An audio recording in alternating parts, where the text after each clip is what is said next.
안녕하세요, 김상사입니다.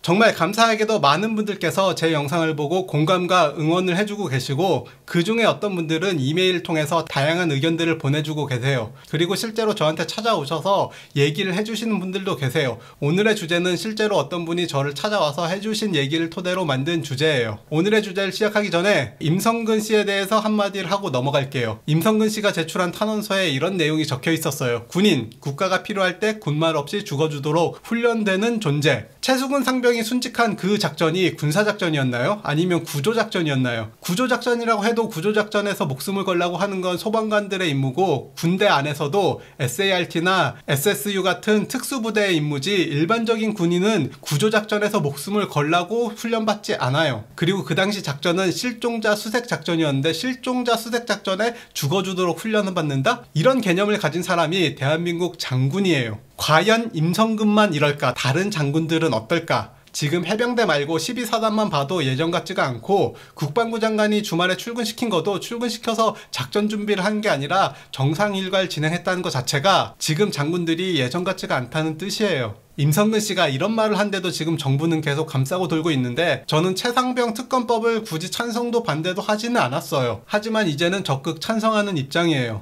원래 특검이란 게 제도권에서 조사 결과가 나오고 부족하거나 의문점이 많을 때 진행되는 게 특검인데, 해병대 사건은 아직 제도권에서 조사 결과가 나오지 않았으니까 지금 당장 특검법을 밀어붙이는 게 의미가 없다라고 생각을 했었는데, 지금 돌아가는 상황을 보면 조사 결과도 뻔할 것 같아요. 차라리 이럴 거면 특검을 진행해라, 이런 생각이에요. 오늘의 주제, 지출 40억 대 600억. 나한테 들어오는 돈이라면 당연히 600억을 선택할 거고, 나한테서 나가는 돈이라면 40억을 선택하겠죠. 여기에 한 가지 조건을 더 붙이자면, 40억은 한 번만 나가면 되는 돈이고 600억은 매년 나가는 돈이에요. 당연히 40억 한 번 내고 끝내는 게 매년 600억 내는 것보다 좋은 건 너무 당연한 말이에요. 그런데 군대는 연간 600억을 그냥 쓰기로 했다. 이 얘기를 한번 해볼게요. 방산비리는 아닌데, 방산비리에 대해서 잠깐 얘기를 해보자면, 90년대까지 금융실명제가 도입하기 전에는 기업으로부터 현금을 받는 방산비리들이 존재했어요. 하지만 금융실명제가 도입되고 여러 명이 적발되니까 그 다음부터는 어떤 비리가 생겼냐, 퇴직 후에 고액 연봉으로 취업하는 조건으로 여러 가지 로비를 받아주는 방산비리들이 있었어요. 찾아보니까 2015년도까지 실제로 기소된 사건들이 있었고, 그 이후에는 없어진 건지 아니면 다른 방향으로 방향성이 바뀐 건지는 모르겠지만, 아무튼 2015년까지 기소된 걸 보면 퇴직 후에 고액 연봉으로 취업하는 조건으로 특정 기업에게 혜택을 줬어요. 여기에 더해 한 가지 더, 최저 입찰제 방식에 의한 낭비도 상당히 많은 편이에요. 이건 군인들의 방산비리는 아닌데 군대 국방비를 빼가는 방법 중 하나예요. 어떤 납품 사업을 진행할 때 최초에는 AS를 포함한 입찰을 진행해요. 그리고 선정이 되면 납품을 다 끝낸 다음에 그 회사를 일부러 부도를 내요. 그러면 군에서는 그 장비를 잘 쓰다가 AS를 맡기려고 업체를 찾으면 부도났다고 해서 수리가 안 되는 이상한 상황이 발생해요. 고장나거나 이상이 생기는 물건들이 많아지니까 AS 업체 모집 공고를 다시 내요. 그런데 이 AS 업체 모집 공고에 누가 입찰을 하냐? 당연히 납품을 완료하고 부도난 사람이 다시 새로운 법인을 만들어서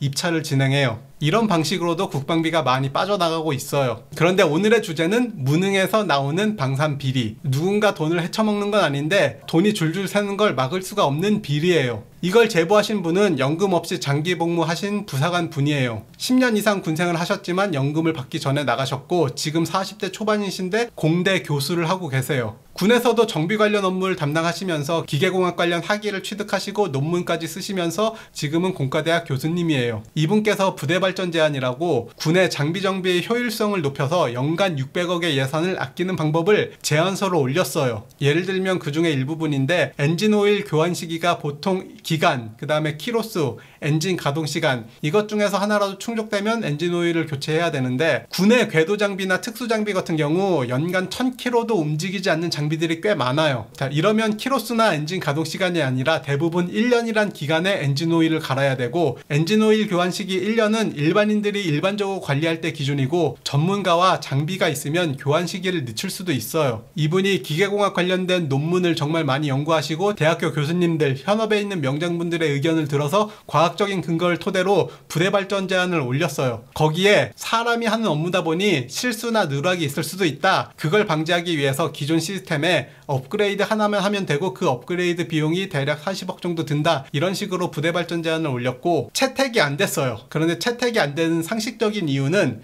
근거가 부족하거나 논리가 잘못됐거나 아니면 계산이 잘못돼서 실제로 예산 절감 효과가 없거나 이런 이유에서 채택이 안 됐으면 당연히 이해를 하죠. 자, 실제로 채택이 안 된 이유, 실제로 왜 채택이 안 됐는지 답변이 왔는데 예산이 투입되는 부대발전 제한은 채택할 수가 없다. 이 40억을 쓸 예산이 없다라는 거예요. 두 번째, 그러면 정비 규정을 바꿔야 되는데 규정을 바꿔야 하는 부대발전 제한은 채택을 할 수가 없다. 규정을 못 바꾼다. 이런 이유로 40억만 투입하면 연간 600억의 예산을 아낄 수가 있는데 채택을 안 했어요. 그 제안서가 단순히 한 장짜리도 아니고 40페이지가 넘어가는 논문급 부대발전 제안이었고 이걸 준비하는 게 일과 시간에 준비할 수는 없잖아요. 일과 시간 이후 주말까지 포함해서 정말 열심히 준비했는데 이 노력과 시간에 대한 보상을 금전적인 보상을 바라고 한 것도 아니에요. 그냥 군의 발전을 위해서 이렇게 노력하셨는데 이런 말도 안 되는 이유로 채택할 수가 없다. 이렇게 답변이 왔어요. 그래서 그냥 전역하고 대학교 교수를 하시고 개인 사업을 병행하면서 억대 연봉을 받고 계세요. 군의 발전을 생각하고 정말 열심히 뭔가 해보고 군을 위해서 노력하시는 분들을 인정해주고 대우해주지도 못할 망정 하고자 하는 의욕도 다 꺾어버리고 전역시키는 상황이에요. 이게 일반적인 기업이었으면 성과금이 어마어마하게 나갈 일이에요. 그런데 40억을 확보 못해서 규정을 바꿀 수 없어서 국가도 어떤 일을 추진하다가 법이 가로막고 있으면 법을 개정하면서라도 추진하는 일들이 있는데 규정 하나 못 바꾼다는 게 말이 안 되고 예산이 없다는 건 올해 예산이 없는 거지 내년도 예산에 반영을 해서